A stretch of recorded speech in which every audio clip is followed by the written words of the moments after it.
எதுக்காக அங்க வில்லா வாங்கணும்? உங்களுக்கு தெரியுமா கம்பாரிசனு? ஒரு இடத்துல ஒரு வில்லா ஒரு இடம் வாங்குறதால அது என்னவா மாறுது உங்களுக்கு தெரியுமா? நான் இப்ப 5 கேள்வி கேட்டேன்னா இந்த கோலோ தப்போன்னு தோணும்.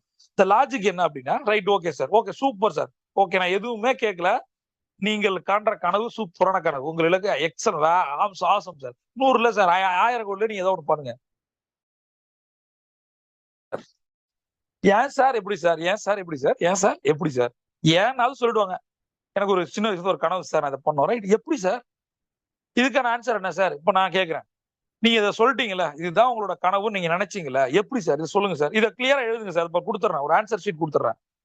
வெற்றித்தனமா தேவையில்லாத எவ்வளோ விஷயம் பண்றோம். ஒரு கோல எழுதி, இந்த கோல எப்படி நீங்க அச்சீவ் பண்ண போறீங்க? இதே உங்க பாஸா இருந்தாருன்னு வச்சுக்கங்களேன். இப்ப நான் சொல்ற ஹோம் ஒர்க்க நீங்க பண்ணுவீங்களான்னு தெரியல. ஆனா, ஒரு கூலிக்கு வேலை செய்யும்போது, இந்த வேர்ட நான் ஸ்ட்ராங்கா யூஸ் பண்றேன். வேலைக்கு இல்ல, சம்பளத்துக்கு இல்ல. கூலிக்கு வேலை கூலியும் சம்பளம் ஒண்ணுதான். சரியா? கூலி குடுக்குற இடத்துல இருக்கணும். வாங்குற இடத்துல இருக்கணும்.